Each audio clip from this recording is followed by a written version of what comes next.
Okay, so there's a lot of bizarre Warner Brothers DC Extended Universe talk. Apparently, they tried to get Henry Cavill, Superman, to appear in the Shazam film, but everything's gone. She's like, I can't make it. Maybe he had a beard, and they didn't want to digitally redo the whole, half of his face, so he couldn't make it. I think his contract is also kind of coming up, because you had Man of Steel, Superman vs. Batman, Justice League. There's also talk that they're blaming him for the films doing poorly. Poorly versus, like the Marvel films. Nothing at all to do with the fact that the universe is poorly constructed and they tried to do too much too fast. It's entirely the fault of the one person who's been in the majority of the films. Because Wonder Woman was critically acclaimed but didn't star Henry Cavill. There's also talk about Ben Affleck being done. And that there's going to be a The Batman film that, as of now, is outside of the DC Extended Universe continuity. As well as talk of 2 different Joker films. One with Joaquin Phoenix, and another one that constantly bounced around all over the place. So, if they decide to do away with Henry Cavill, that's okay, they've got a backup. They're going to do a Supergirl movie. Okay? Mere thing in the reverse holds true. When Superman came out in the 80s, they tried to capitalize on it and made a Supergirl film, which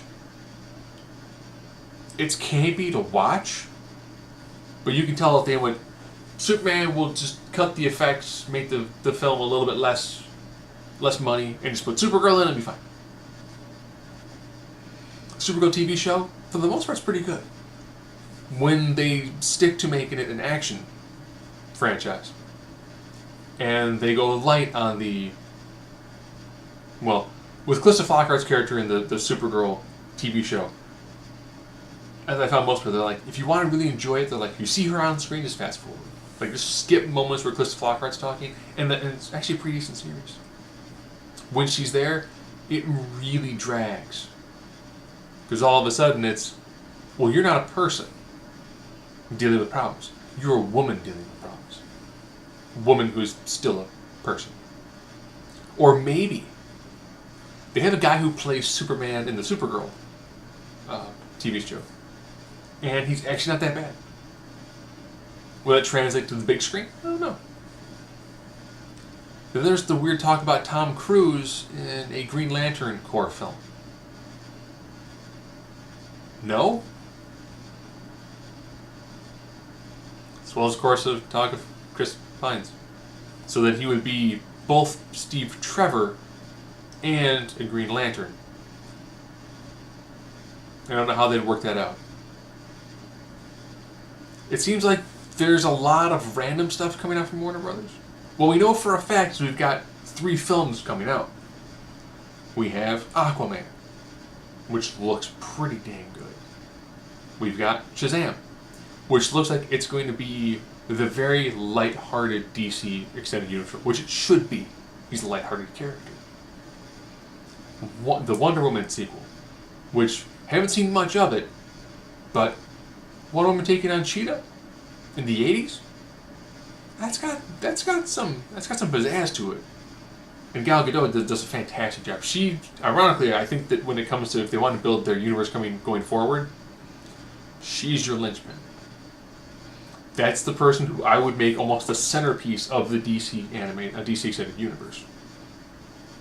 They tried with Green Lantern where they did I call it Iron Lantern, because they kind of took the Green Lantern character and threw on top of the Iron Man story to try to make a workable film out of it.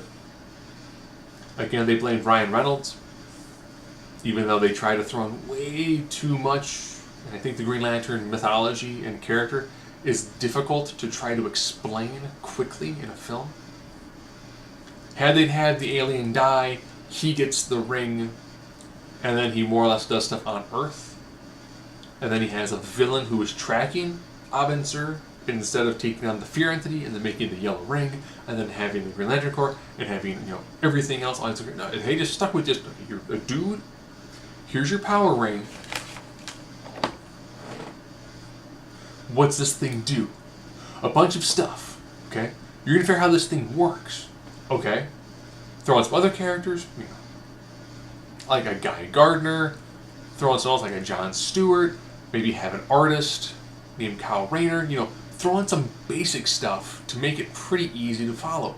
And then you end with, oh, you're part of the Green Lantern Corps. What? And that's then when you can bring in like Sinestro at the end of the film. Like, I've been tracking Abin Sur's ring. Okay. Or they could have went through a little bit of the Jeff Johns secret origin story, which would have been fine. Then you would have had Atrocitus and Black Hand. You would have thrown in enough things to build a franchise from instead of random fear demon. And Man of Steel was actually pretty good. If you're the last survivor of a planet, you should be kind of sad and depressed. Superman vs. Batman: Dawn of Justice, extended cut, is fantastic. Whoever decided to go, this film's like almost 3 hours. Let's just butcher a lot, but still keep the characters in. Is that person important? That person feels important. I didn't hear their name. No, they're dead now. Wait, why did they do that? I feel like I'm missing certain beats. Extended version, you're like, oh, it actually fills in all those random gaps. Okay, it's a much better film when you actually make a coherent film. And then with Justice League, decent film, but you could tell that the person who designed the film couldn't finish it, so they brought in someone else to try to Marvelize it again instead of just making DC different from Marvel. So what's going on with them? They've had this fantastic list of characters to work with.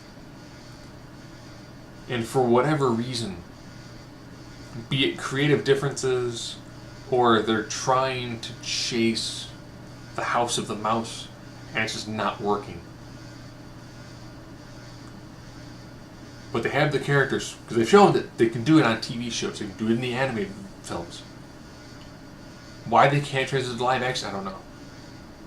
At this rate, we've got 3 films, and then we'll probably...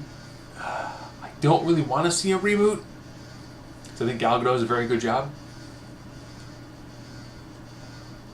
I know they've got, a Flash film on the docket. They did mention Flashpoint. Now, if they actually build in a Flash film and then do Flashpoint as a way to fix and or remove characters, okay, there's a way to do it. Days of Future Past did it fairly well. They took a bunch of different realities, threw them all together, and made it work. Could DC maybe do that? Hopefully. If not, it's going to be horrible, because by the time they really figure out what to do, we're going to be so burned out on superhero films, it's not going to be fun. We're already, we're beyond 10 years. It was 10 years to get Infinity War. So it took Marvel 10 years to get to that point. At this rate, DC's still trying to figure out step 1 and 2 effectively. So if they catch up, and we're 5 years out, it's 2023. I have to be 15 years of Marvel dominating Marvel with big superhero films, multiple films a year. I think people are going to be so tired of superhero films, it's not even going to matter. You can make amazing films, but people are going to be so burned out on superhero films.